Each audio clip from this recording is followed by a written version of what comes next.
This episode is brought to you by BigMooseCoffeeCompany.co.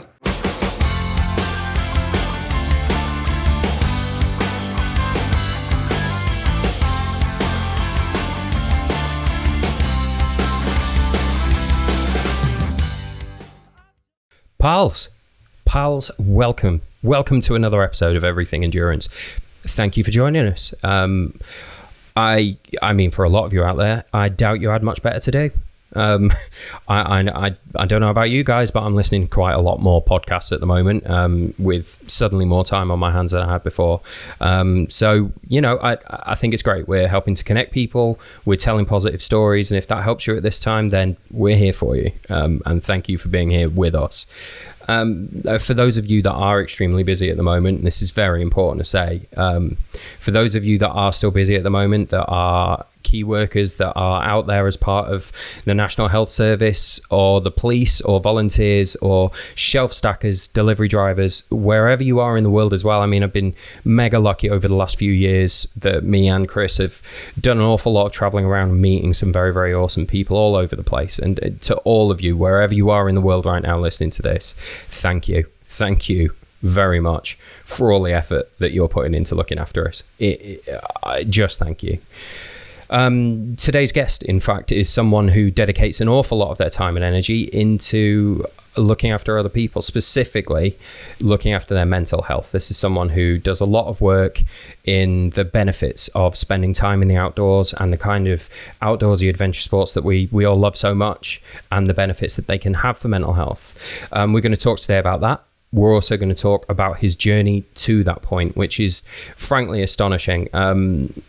He's a young guy who, in his late teens, when most of us were out, underage drinking and messing about on their PlayStation, this guy was out planning his first attempt at Everest, which is just fantastic.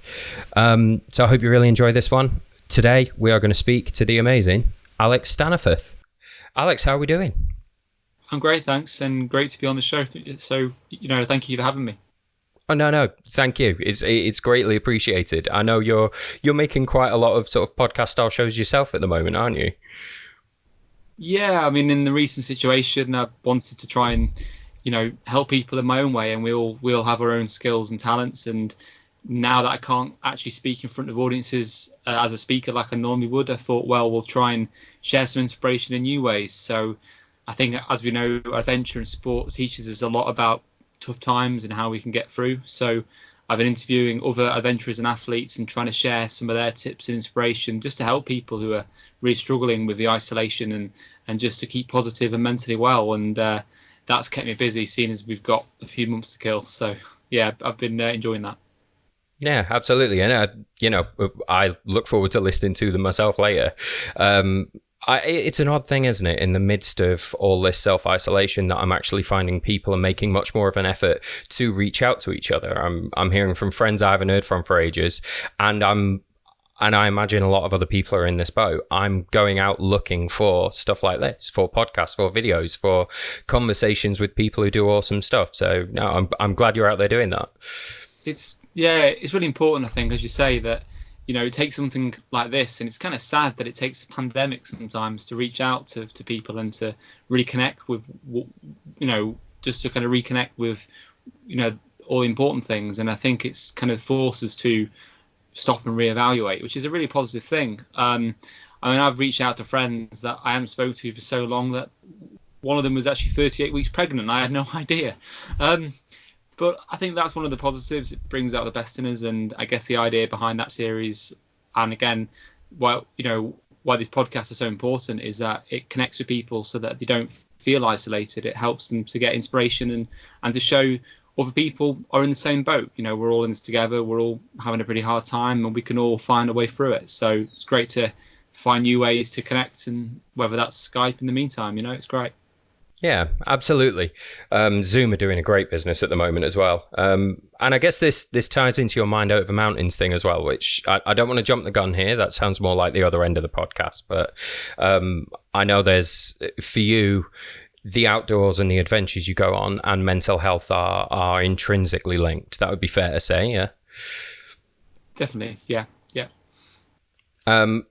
And this is a strange time, really, in that we're seeking to connect with each other and to talk about these inspirational stories. And there absolutely are parallels to draw between these stories and the sort of mindset that you need to get over the adversity that we're up against at the moment.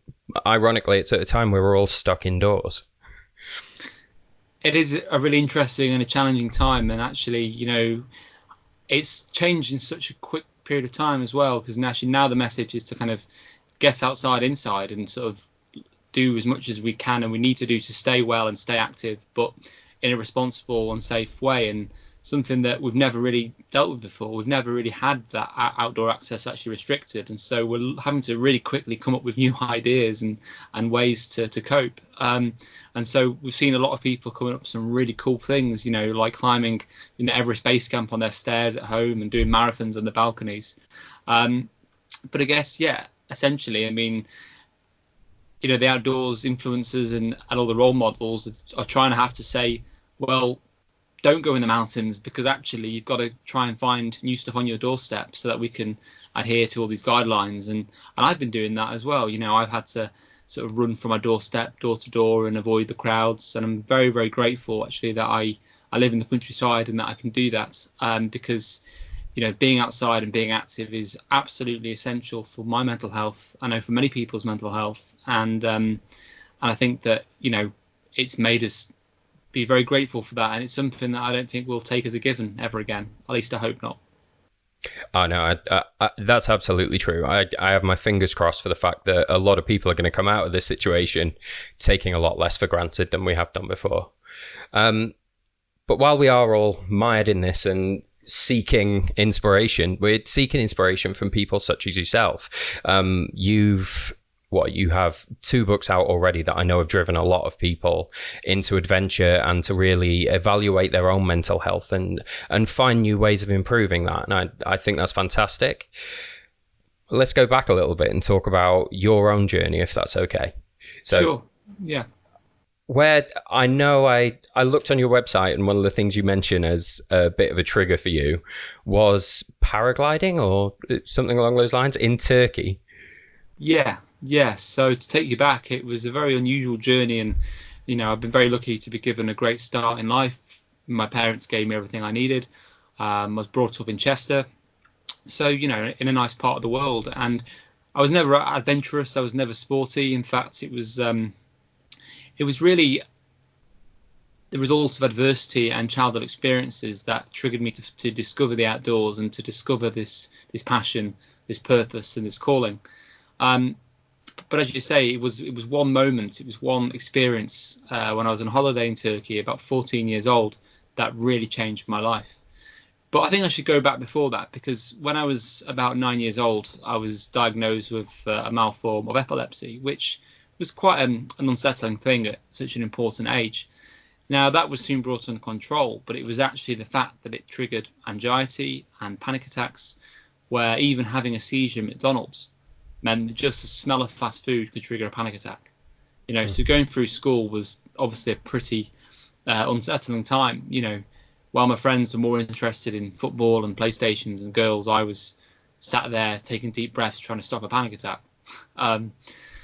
Now, it didn't help that I've had a stammer ever since I've been able to speak, which comes and goes when it likes. It just turns up to social events and gets on your nerves. And, I've smashed up phones at home through the frustration of being unable to say my own name.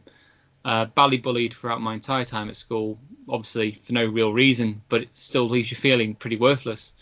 And I hated sport. As I mentioned before, I was never the adventurous sort. I was the one that came sort of second to last in cross country and PE, and kind of the opposite as to where I've ended up. And all those experiences had me in this victim mindset, believing that I was never good enough, with no self-confidence to achieve.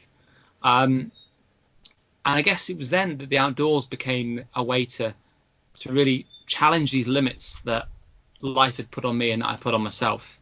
And with the fear, I guess, of missing out on these opportunities in life, the fear of not achieving my full potential became bigger than the fear of sort of stepping outside my comfort zone. And I never really done anything extreme before, but that moment on holiday, I just saw this thing advertised, and I had this urge, this calling that I had to do this. And God, I'd never been so scared in my life. I was terrified. But this is the thing: is it's like a marathon or a run or finding something for the first time. Your mindset shifts, and it was that shift of mindset that made me realize actually I can do so much more than I think I can. None of this stuff has to hold me back, because we don't always get to choose our challenges in life, but we can choose our response. And once you realize that and you apply that to every area of life, it just set me on a whole new path where actually I wasn't afraid of being different anymore. I wanted to sort of prove myself and prove all those bullies wrong. And I'm very grateful for that. I'm very grateful for all those challenges at school, because if it wasn't for those, I would never have been inspired to take on this path. Oh, that's amazing. And it's a strange thing, really. I can completely understand how people talk about sports in school as an extremely positive thing, and it is. But I feel like you had a similar experience in team sports to me, which is that I enjoyed the sports, though I wasn't necessarily naturally talented of them. But as a person with anxiety myself, I found the social interaction side of it quite difficult. And in the end, that actually pushed me away from sport for an awfully long time. Whereas outdoor sports, although there are big group runs and races and stuff like that, actually a more isolated affair and somewhere away from anyone else's gaze, away from anyone else's view, where you have a freedom there, which I think is really important for people. And if you aren't going out there and enjoying that, you don't understand quite the benefits of it. But it's a really inspiring thing that you sort of realize that at such a young age, and that you can remember that light bulb moment that tipped you in that direction. So I take it you enjoyed the paragliding experience. Yeah.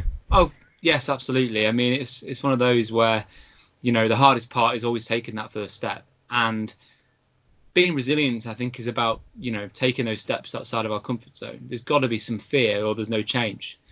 But sometimes that step can be bigger than most. And that was one hell of a leap outside my comfort zone. It's not like, signing up to do your first 5K. It's a little bit bigger than that. But it's all relative, to everybody's own kind of, everybody's circumstances. And sometimes it takes a really drastic leap to create such a change. But once I was up there, free like a bird, it was just the best feeling. And I came home and I started researching all these other outdoor sports I could try, and finding this passion and looking for that next challenge and always looking for that next peak. And since then, I mean, I've paraglided again in Turkey in the Lake District. I moved up in the Lake District, or just on the edge, last year. I did my elementary pilot training last summer in Switzerland. So I'm looking to get out and finish that when we're allowed out to play, because I love the idea of being able to run up hills and jump off and save my knees on the way down and save myself falling over. But I think actually, the point earlier on is a really interesting one, because I've always hated team sports, but for me, the outdoors and running in particular, I've always preferred and tried to do that on my own. It's always been a very solitary, independent thing, because I like being kind of in that relationship where it's just me and the environment. I'm only limited by myself and my ability, especially when I'm running in the mountains. I love that freedom and that sort of sense of independence and escape. And I do. I enter races where you're surrounded by people, but it's that isolation that I think is almost what I enjoy about sport and didn't enjoy at school, where you're almost being forced into something and following a certain set of rules. For me, it's always been about having that time alone where, I have time to think, and I'm limited only by myself. And that's where I think the confidence boost really comes in. So when did you really start? Were you at a sort of similarly young age when you started going out into the hills yourself? Not really, because, you have to build up a level of experience and competence to do that safely. And I started hill walking around the same sort of time, because I was invited to the Lake District of a friend, went on a family holiday to Scotland, but just to do the sort of standard stuff, Ben Nevis and a few small hill walks. But that was when the Everest journey started. And once I had that dream, then suddenly it kind of gave a bigger purpose to these hill walks. That's when I wanted to go on my first rock climbing session. I met an Everest guide and instructor, and that kind of added a whole new meaning to it. But to get to the mountains, I was about 2 hours from the lakes, an hour and a half from North Wales and Snowdonia, which is good, really. But it was opportunities with friends and signing up to things. And it wasn't until I was about sort of 16 that I was able to kind of independently, get a train to the hills and go on my own. But I think it was shortly after then, close to home, I started running, started cycling, mountain biking a lot more, and exercise and being active became a really important part of my everyday life, and still is. Yeah, fantastic. So the seed for Everest then was planted quite early on. Yeah, and unusually quickly, and I followed a pretty unconventional path to that. And I guess really I was about 14 again when I had that Everest spark. It was on that first hill walk in the Lake District. Started out walking along, bored, asking, "Are we there yet?" To then actually having this question pop into my head again. Where is Mount Everest? Didn't know anything about it, didn't know where it was. But then that fascination, that curiosity came to me to then go online and come across a photo and just have this goal that I realized that one day I had to stand on top of the world. This was the ultimate achievement, the ultimate thing to overcome. And so I guess subconsciously I started putting the steps in place, speaking to other Everest climbers and learning the steps that I'd have to follow to get there myself. And that was one of those things that kind of carried on in the meantime. I started fundraising to do Mont Blanc in the Alps when I was 17, then for a Himalayan trip to a 7,000 meter peak. But interestingly, actually, and as these things often turn out to be the case, it wasn't until a major setback that actually I committed to Everest. Because we all have these big life goals that when we say kind of maybe one day, and Everest was kind of one of those, because I was so young and I kind of knew that age was never really a barrier, but it was more a case of to get to Everest you've got to raise over £35,000. You've got to get some big peaks under your belt. Well, I was thinking about that as you were talking. As a teenager, it's an incredibly daunting thing to look at something the size of Everest. When at that age, it's hard to even understand the geographical scale of what you're looking at, but also the financial scale. Like that kind of seeking of sponsorship is a big undertaking for anyone at any age. So it's impressive that you found that drive in your teen years.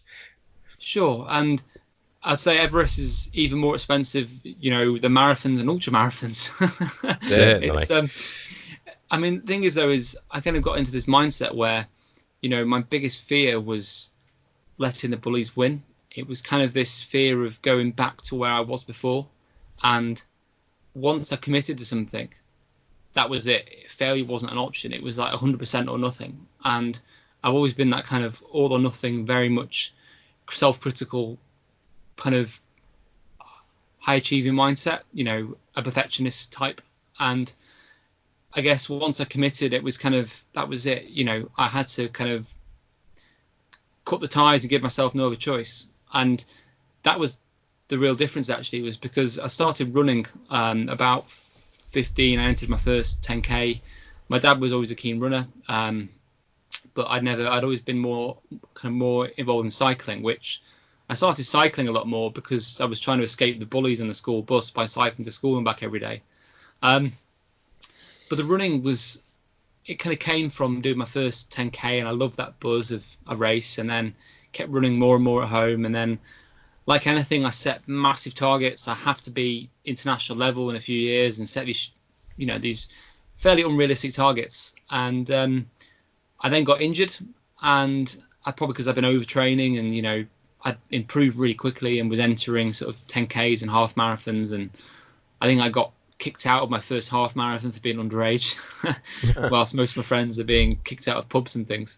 And then that injury suddenly took the control away from me for the first time. And I was almost back where I started. I was told I may never train properly again, let alone for the world's highest peak. which was kind of one of those distant goals at this point. I mean, that's a huge thing to be told, especially at that age. You may potentially not be able to do this. Basically, yeah. And it wasn't a massively serious injury. It was a very undiagnosed pain in my shins, which eventually I was told after every scan under the moon was basically a growth spurt. It was this chronic pain I had. And obviously you stop training because you don't want to make it worse. So I couldn't exercise kind of properly for nearly a year. And yeah, that was probably one of the most difficult periods of my life, really, because I'd never dealt with it before. But in the meantime of that, because I lost this sense of control and escape, I sank into depression, anxiety, and eating disorder. And, 8 years later, it's still an ongoing daily challenge. And I guess it was in that period that I needed to find something else. I needed to find something to get me out of bed in the morning. And my friend Rich gave me this book by Bear Grylls. He just said, just read this. And it was a story of how he broke his back, just after he climbed Everest just 18 months after he broke his back. And that kind of gave me the inspiration that I needed to keep going.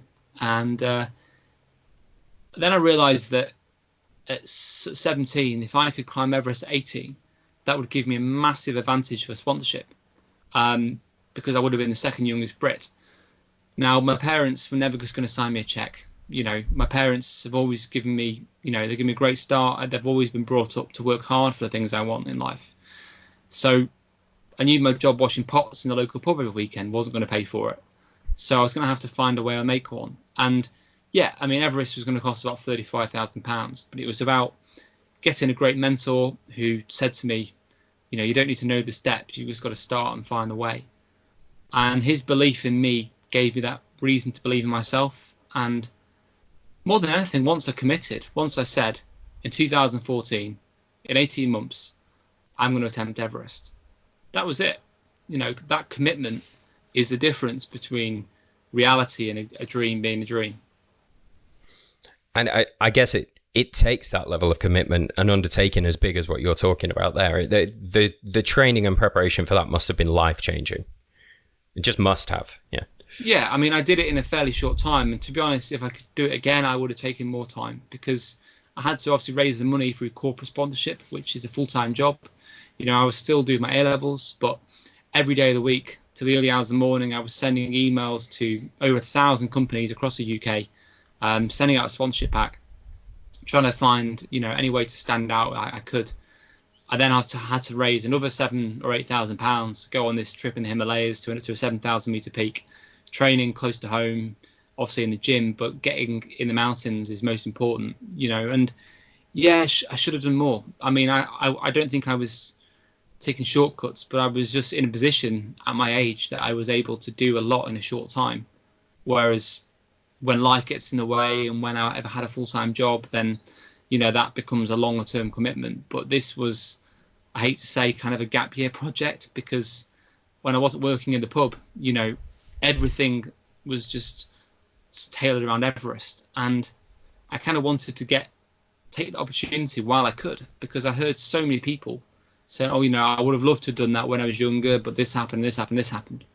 So I guess that was kind of a motivator as well, really. But that got me out of the depression, and luckily I got back to training in time to then, work on this full time. And in 2014, actually, I was fortunate enough to go out to Nepal.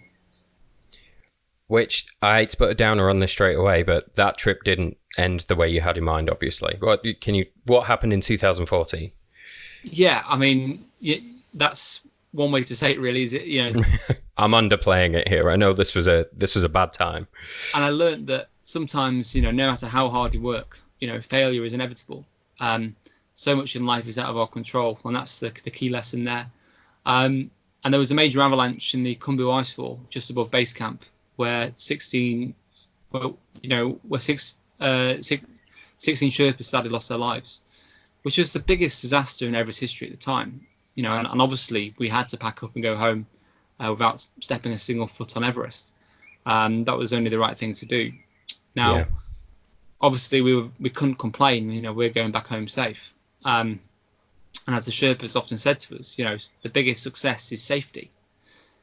So this was a real wake-up call as to how much you really want it. And okay, this could have been an excuse to give up and say it wasn't meant to be, or actually this is an opportunity to learn from it and come back stronger. So obviously chose that latter. Yeah. And you realize on Everest and on high altitude mountains that fitness does so little for you, and it's probably 90% mental, 10% physical. Somebody once said to me, and I would say that's true. So it was another year to do more challenges, more training, just to work on that mindset, and just that kind of flexibility, the ability to take one day at a time, and raise the money again, and got more support, fortunately. And then in 2015 went back for a second attempt at 19. That's an incredible level of resilience to have developed at that age as well. And I think resilience is a term that comes up quite a lot as something that is developed readily and naturally through these kind of enormous challenges. So as you say, the ability to cut something enormous and imposing into chunks that you can digest, and when one of those doesn't work out right, to work with your system and adjust your plan and keep moving forwards. You did hit more problems though when you went back the second time though, didn't you? And I mean, this was a particularly difficult time, obviously personally for you, but for Nepal in general.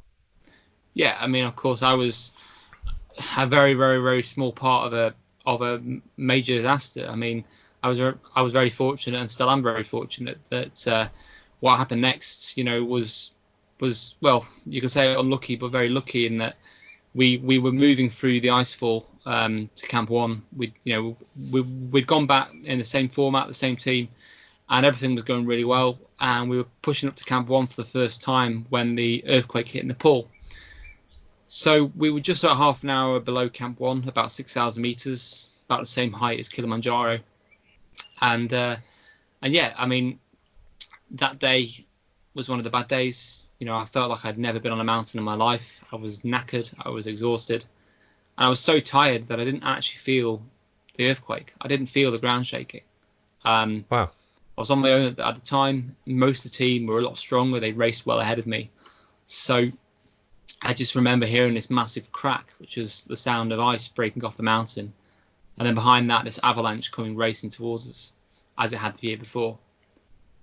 Now, obviously, a bit like the situation that we're in now, we haven't dealt with this before. We always assume the worst. And, obviously set off as fast as I possibly could, trying to get to safety. All the time, this thing is getting louder and faster and getting closer. And in the fog, I remember, was so thick that we couldn't really see, a few hundred meters away. So you kind of hear this thing getting closer, and you're stopping to try and catch your breath. And then just when you think you've escaped, it just hits with this whack like a snow cannon, threw me off my feet. This suffocating, freezing air, this white all around me, and just this deafening blast of wind.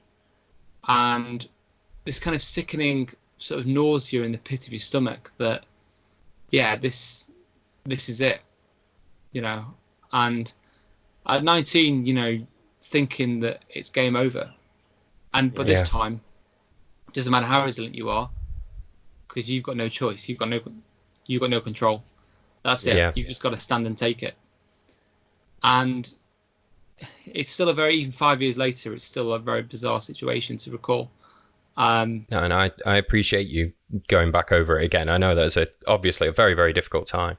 Well, it is, but this is the thing: is I have a story that I need to share now, because most of us will wait a long time before we have a realization or experience like that. And I feel very grateful to have had that at 19, to realize how fragile life can be, because luckily, the ice, the debris never came. We just got a big blast of powder, but we were then stuck on a mountain for 2 days. The route to base camp had gone. We didn't realize actually that base camp had been far worse off, had been hit by a much bigger avalanche, and that we'd been in the safest place of all, to be honest. Wow. So we come down to this, this bomb blast, this plane crash of an avalanche. Base camp had pretty much just been wiped out, sadly with 3 members of our team. And it really makes you realize just how uncertain life can be, and that actually staying at base camp that day, staying in our comfort zone, probably would have killed us. So naturally, that was obviously very big for somebody so young to experience. But I don't think age really discriminated, because everybody in the team was affected in different ways. And naturally, as with all these challenges in life, it's the same principle. It's like, okay, how do I respond? When you feel so guilty that to come back, when so many didn't, and people in Nepal have lost everything. How can you do something to help? You've got to give something back, and that was how I got through it, really. And you did go back again, I take it. You went back to Nepal? Not on Everest, no. But in terms of to actually kind of give back, in terms of trying to raise money for the victims in Nepal, was the target. I did some challenges close to home. I decided if I couldn't climb Everest, I was going to cycle it. So you may have heard of Everesting, where you cycle the height of Everest in a day. So that I actually did make the top of that, fortunately. That was a brilliant challenge, and that was raising money for Nepal. Started working with a charity called Phase Worldwide, who I'm now an ambassador for, who help the most isolated people in Nepal. And fantastic. And that just seemed a very natural coping mechanism, really, because we were very lucky. But there was no fear about going back. It's just actually that disaster took me on a whole new journey. I wrote a book about it, Icefall, and just tried to share that story, and hopefully other people don't need to wait many, many years doing things that are below what they're capable of doing, before they have that wake-up call. And obviously, we could spend hours and hours here talking about that incident alone, I think. What I'm sort of fascinated by as well, though, is mentally, how was it from you making that transition from these years where reaching the top of Everest had been your goal, had been the thing that was driving you forwards, to that goal now not being there anymore? It was a major, major trough. And, I kind of lost this purpose. I'd lost this passion in my life and this calling. And it wasn't due to any fault of my own. It was just due to the unpredictability of life. And that was kind of, some ways made it easier to deal with. It's not like I'd failed, where I could blame myself. But it was a really bizarre situation. And I guess initially, when I came back, once all the fundraising and the writing kind of settled down, that's when I really hit the lowest I'd ever been in my life, with depression, anxiety, self-harming, an eating disorder. All these things that kind of been under the radar for a while. They'd kind of been distracted by having these goals and mountains in the outdoors. But even running wasn't enough at that point. I remember I entered a half marathon, and just to give me something to work towards. And, I'd done marathons and half marathons for fun before. But I remember halfway around, I just binned it. I just stopped my watch and walked home. Wow. And there was days that winter. I mean, the winter's always been a really bad time for me as well, like it is for a lot of us. Yeah. And that winter, I mean, even getting out of bed to run a 5K sometimes took me all day. And there's this kind of expectation of, you're meant to be an adventurer, you're meant to be an athlete, you're meant to be able to do all this. But you can't always be at that A game, as my friend, a friend, Jeff Smith, often says, we can't always be at that kind of fever pitch.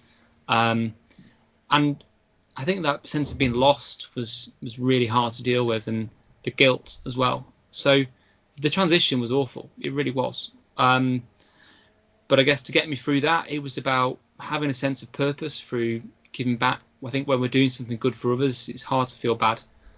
And I had to find a new Everest. It wasn't like I felt I couldn't achieve the goal. It was more about realizing that how much my life depended on this goal. And as much as it was often a struggle, it was about asking for help for the first time.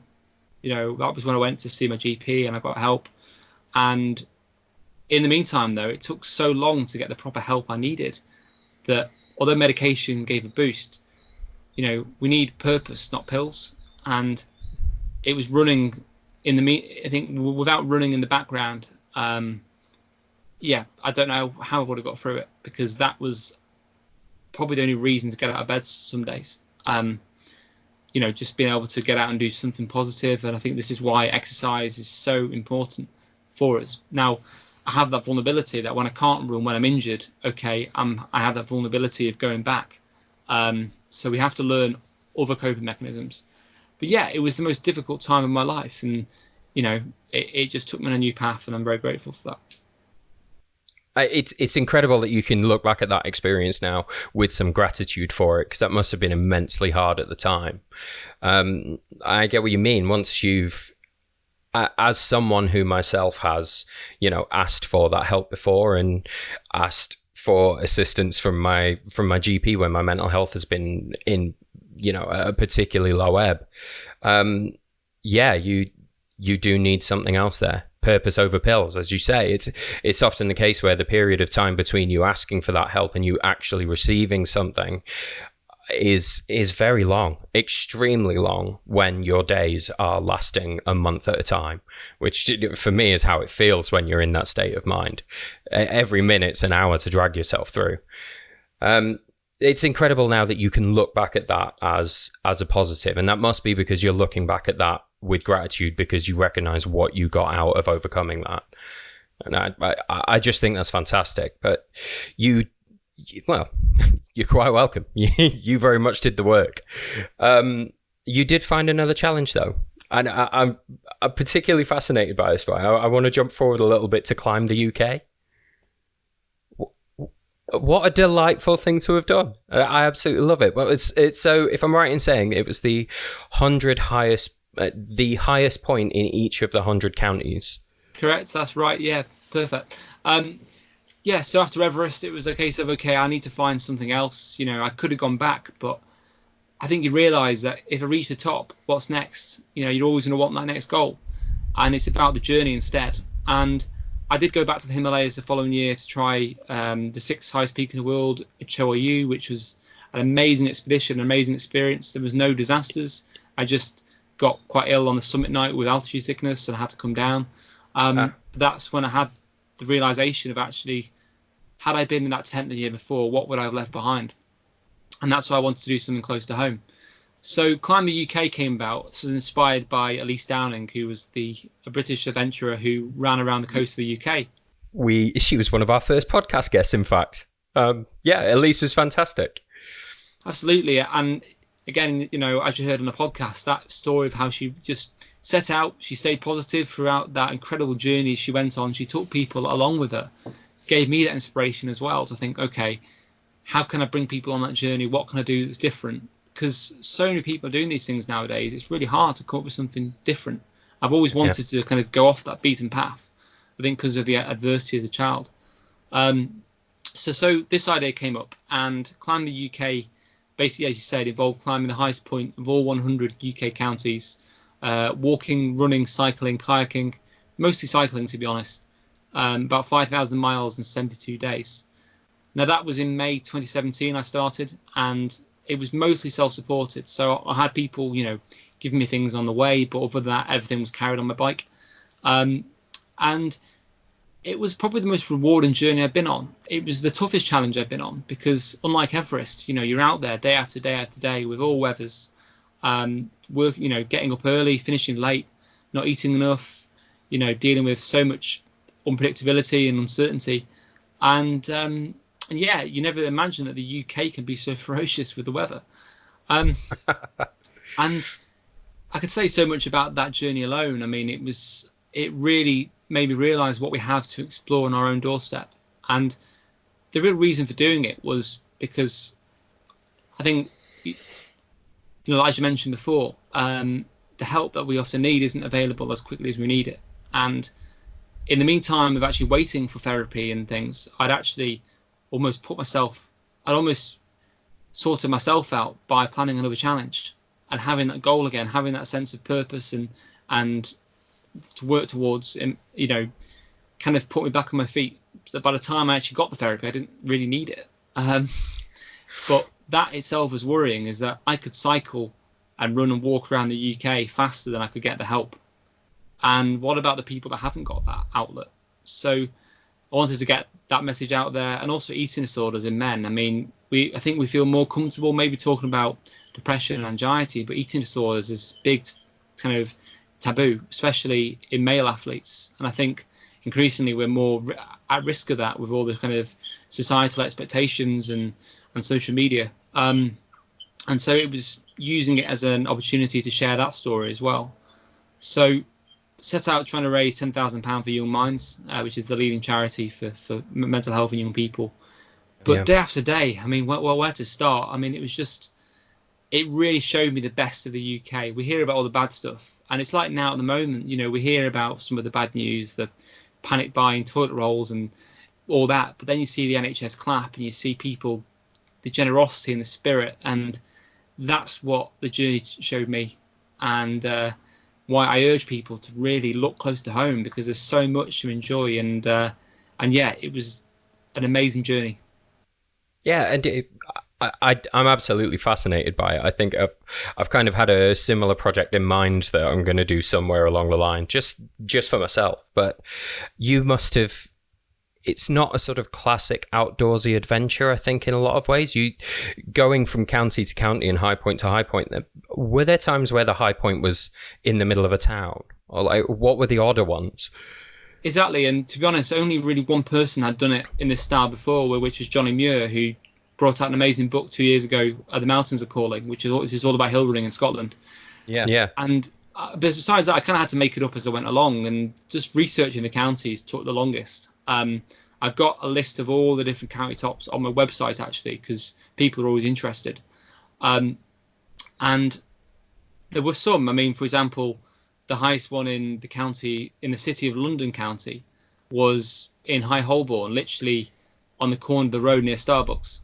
The highest point of Kent. There's no trig point there, I'm assuming. There was no trig point there, no. No. There was, the highest point of Kent was in an old lady's back garden. And was she fine about you popping in? Was that okay? She was actually really well. She gets a lot of people coming there, and she's quite open to it. She actually has the trig point embedded in her fireplace, which is amazing. Yeah, there was so much kindness in that sense. But obviously down south, Cambridge, Essex, Norfolk was actually a really lovely county. Actually much more interesting than a lot of the high points, which sometimes obviously we're just the edge of a field, and you're walking around on View Ranger with the app trying to find the actual highest point of a field. That's where Yorkshire and Scotland and the lakes in Snowdonia were obviously a lot more interesting, a lot more obvious. But that was the real diversity of it. I mean, the highest point of Nottinghamshire was literally the edge of a reservoir behind a barbed wire fence. Durham was on a military firing range in Warcop, so basically I had to get up about 3 or 4 in the morning just to get up, actually following the kind of permitted boundary line to get up and down before the live firing flag went up at sort of 6 in the morning. As risks on a morning walk go, that's pretty extreme. That's. I would say it's a blast, but the thing is, this is it. That's what kept it interesting. Although I thought, are people going to get bored hearing about, day 1 climbing of a peak, day 2 climbed a peak, but it was so variable. And it's hard to choose a favourite. I mean, obviously you get to see some of the really tough, rugged parts of Scotland, but I knew that once I got out of Scotland, then I was kind of going to make it. Yeah, I suppose. And did you start that way and work your way down? Started from home in Cheshire. Okay. So the lakes, Scotland, then Ireland, then back to Scotland. All the Scottish counties first, all 33 of them, as far up as Shetland, and obviously I got a ferry up to there, but then headed down the east coast of England to London, and then sort of Hampshire, kayaked to the Isle of Wight I got a mountain bike on the island, did that bit, got my one and only flat tire, carried on then into that's Devon, good going. Devon, Cornwall, and then in the Midlands, and then into Wales for the big finale. Fantastic. I get what you mean. You sort of covered the lumpier bits first. Yeah, I think it made wise. sense to do that, and I'm glad I did that, because I mean, the weather, I couldn't have chosen worse weather, to be honest. But I think physically, it was sort of knowing that had I done it the other way around, I'd lost so much weight. I'd not really been that good on the nutrition. And I think that had I done it the other way around, I probably wouldn't have had enough to get through Scotland. I tore a muscle in my quad on day 5 coming into the lakes. So to be honest, that wasn't ideal going into Scotland when you've got the massive mountain passes, when I'm carrying everything on my panniers and a really, well, not a massively heavy bike. I mean, I had a Genesis touring bike, which is absolutely bomb-proof, but obviously not great when you've got kind of a torn muscle in your quad. But equally, I knew that if I could get through that period, then it would have some, easier miles and flatter long days, and doing 120 miles in the flat, that was nothing because you just cruise, but it's just the hills that are killer. But yeah, it worked out better. Although it kind of got a bit less interesting, it was also getting easier. So you go from days where you don't see a person all day, there's no shops for sort of 60, 70 miles, and you're just breaking down in boredom, to suddenly having too much choice and having people there all the time. So it's a real change, really. Yeah, I bet. You've seen this country in a way that not a lot of people living here have at all. I think that's absolutely wonderful. Now, you had another challenge lined up for this year as well, didn't you? Were you your 3 Peaks project in May? Yeah. Basically, after climbing the UK, I should really say that it took on a different journey again, because that, took me on a whole new path and made me realise that, this was my new Everest. This was just as good as Everest would have been, if that makes sense. Not that I wouldn't go back one day, maybe, but that led to me starting my second book, Another Peak, which obviously tells this story. But then, because that writing a book is a pretty full-time project, I maybe didn't take care of myself as well as I should have done after that challenge. So I lost a lot of weight. It took me a long time just to get back to normal. And because I couldn't do a big challenge, because I was doing a lot of speaking, which is kind of my main sort of day job, and writing, that I just had to kind of do challenges close to home. So I did 2 marathons, my first, official marathon in Manchester and then Chester. So running, I kind of got into running more seriously than ever before, because I could do that close to home.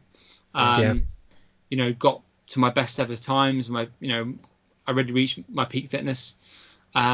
And that kept me going whilst I was running and speaking and doing other things. But then I realised last year, okay, I need a new big challenge again. But I hit another of those lows in my mental health when I think my eating disorder had kind of got worse than ever, because after Chester Marathon, I got a PB, but then I got injured. I lost about 3.5 months, which doesn't seem like a long time, but any runners will know it feels like a long time. And because of that, that I was working on the book, I sank into another major dip. And last year really was my recovery year. It took me a year to kind of get back to health, and realizing that doing another challenge would have been very, very unhealthy. And it would have been for the wrong reasons. So it was a case of getting back to fitness and health and strength, and also moving in the lakes where I've got the hills on my doorstep, which keeps me sane, especially nowadays. But now this year, I had a plan. I'm ready to come back with a bang. Then obviously the current situation has changed that plan. But in May, what I should have been starting is an attempt to actually run the national 3 Peaks. So I wanted to try and break the actual, the fastest known time for that. We've all heard of the National 3 Peaks Challenge, but I wanted to actually run the entire thing. So obviously climbing Ben Nevis, Scarborough Pike and Snowdon, then running between them, which is about 450 miles in total. I'm going to say, if anyone isn't getting the scale of that, they really should just get a map out at the moment and look at the gaps between those climbs, let alone the climbs themselves. Yeah, and the record was broken last year by Tom Mountney in about 9 days, 11 hours, and I wanted to try and do it in 8. Which would be about 55 miles a day, or 2 marathons.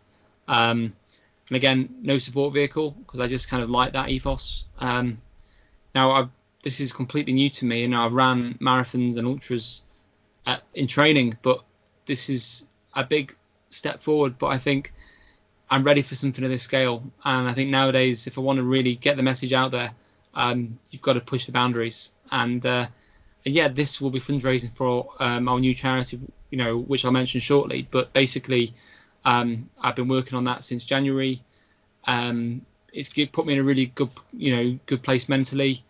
I've had a setback. I sprained my ankle on week 1 of the training, fell running. But I've been working with a great coach, Damien Hall, who has really kept me going. And just when I came back from that injury, obviously we had the COVID outbreak.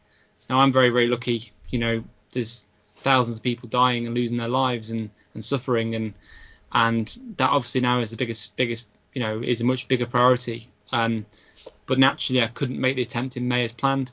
So that's actually given me more time to train, because I then got another tendon injury in my foot. So I'm kind of grateful in some ways that I've got more time. The challenge will be happening. It's just a case of when. At the moment, I'm sure we've all had races and goals cancelled or postponed. So we're all trying to use the time productively and do all that strength training that we normally hate doing. Yes, very true. There's going to be a lot of that going on at the moment. I'm currently confined to a flat with a square meterage of about 50 meters, and we're not getting outside very much at all. But yeah, there are other ways of keeping yourself fit and keeping yourself motivated. Which I think is a perfect time for us to talk a little bit about this charity project that you're putting together, because you have found something that you are channeling your energy into now while we are locked down. So can you tell us a little bit about Mind Over Mountains? Sure, yeah. I'd love to, really, because all my challenges in the past, like many of us, we do marathons or something for a charity because it makes it a lot more meaningful. But for me, I've always done it for a cause. And for the Climb UK, I supported Young Minds, which felt very important to me. But I wanted to have a bit more control in how that money's spent and actually seeing the difference made. And I didn't really always feel like I had that in that sense. And we all understand the importance of being active for our mental health. And I think the last couple of weeks have made us realise that. And when suddenly that's been restricted, now we can only go out for one exercise per day. Obviously, we can't go to our normal places. We can't drive to places, or at least we shouldn't. And I've been training from my door as well, and very grateful that we can do that. But I think I started to realise the power of the outdoors for maintaining our mental health, and I think for generating that resilience and those self-help skills.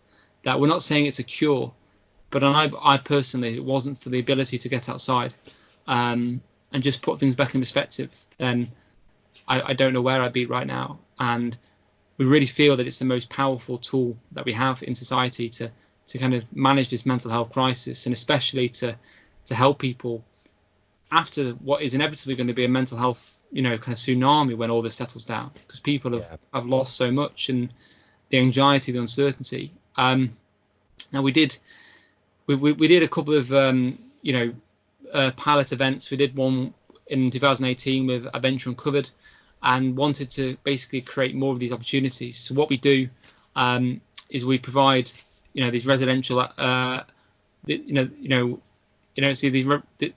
speech again. Basically, Mind Over Mountains, we restore mental health through outdoor experiences. So we put on, these holistic residential weekends in the mountains where we have, hill walking, NLP coaching, mindfulness, meditation, and inspirational speakers. I just give people that chance to get away, to disconnect and reconnect with themselves, and also to be in this kind of group of like-minded people where there's no phone signal, there's no Wi-Fi, and really just take people away to really recharge. So we did an event last August in the lakes, and we're taking fairly small groups out.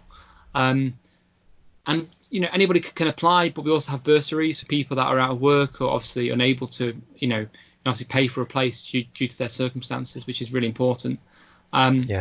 Our second event should have been last weekend in the Peak District, annoyingly on a gloriously sunny weekend as well. Obviously, we couldn't do that because of the situation. But our plan is, as soon as we can, is we want to provide more of these weekend events for people to apply, for everyone who needs us.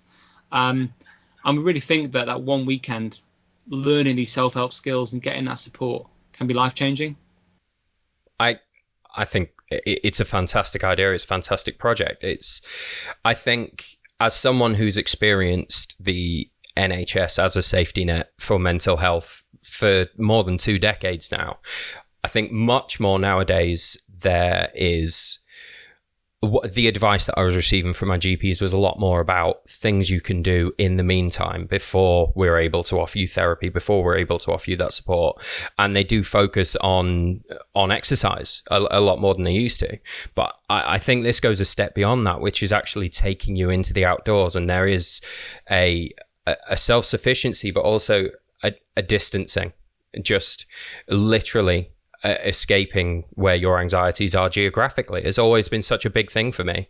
Moving myself away physically from where my worries are at the moment can give me so much relief. And yeah, I really think what you're doing is very important for filling that gap there. That there is something you can go and do to help yourself and to connect with others who are going through what you're going through in that time that the NHS inevitably takes to catch up with you.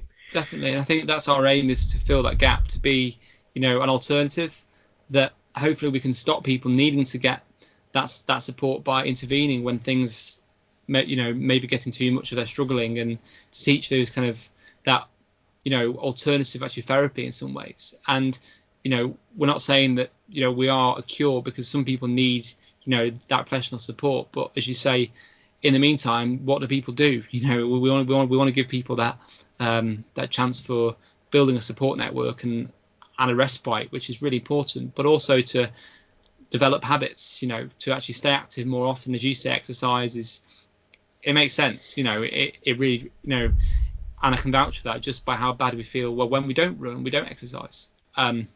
And this is why I think it's really important now that we stay as active as we can. But I think ultimately some people, it's about, they need the opportunity to create that habit. And yeah, we can fill that gap as best we can, because, we really think that this has a lot of potential. And although we can't do much at the moment, which is a shame when people probably need us more than ever, we want to be there for as many people as we can when this, does resume some kind of normality. And of course, my Free Peaks will be fundraising to put on more events and more bursaries. You may not be able to get outside and do those things at the moment, but what you have been doing a lot of, Alex, is connecting people and trading these stories. And that's more important than ever at the moment, I think.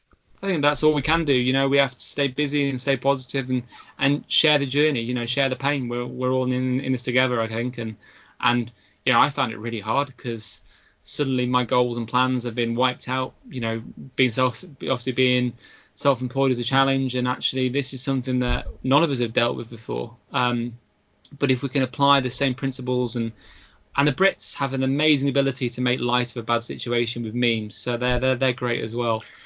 Thank God for memes. I think we just have to set new goals, and as you say, right now, using this time to get things moving, really. So if anyone's listening now and wants to get involved or wants to offer any kind of support to your Mind Over Mountains charity, where should they go? What can they do? That'd be amazing. Yes. So basically, we're still waiting on our, the registration number from the charity's, house, because that's obviously been slowed down as well because of everything. At the moment, we're set up as a CIC, which is a community interest company. But people can find out more about us. They can still donate and gift aid on our site, which is mindovermountains.org.uk. There's also a link to that on my own site, which is alexstaniforth.com. And again, over this month, I'll be sharing interviews with adventurers and athletes and sharing some of their tips on staying resilient and obviously mentally well during these tough times. So we've been sharing them on the Mind Over Mountains pages. So that's a really good way to connect and just find some inspiration right now as well. But, all the information about our events in the summer will be on the site as well. So we'd love to hear from people, and if we can help, and, or if I can help in any way, please do reach out to us. Fantastic. And I'll make sure I drop all the links that you've just mentioned and stuff into the descriptions. So wherever you guys are listening to this, have a look below. You'll find a link there so you can go and check this stuff out. And Alex, I'm aware you've got to run off and interview Sean Conway in a minute, so I'm probably going to have to let you go. I do, yeah. I'm feeling quite humbled, actually. I mean, again, as part of the interview series, we've been speaking to some amazing, inspirational, and outdoor role models and adventurers and athletes, and just felt that while we can't necessarily go out and do the events at the moment, trying to connect with people in new ways, and Sean has kind of given his time, and as obviously many others, to share their stories and tips. So I'm very excited to be speaking to Sean quite shortly as well. And then while the sun's shining, I'm going to head out on my, on my loud exercise for the day as well. Fantastic. Well, enjoy the rest of your day. It sounds like you've got some low-key, close-to-home adventure planned for the day, and that's fantastic. Yeah, it's all that small things, but it's great to chat. And thank you for the chance to, share my story. And I hope everybody's staying well and staying positive. Excellent. Thanks very much, Alex. Cheers.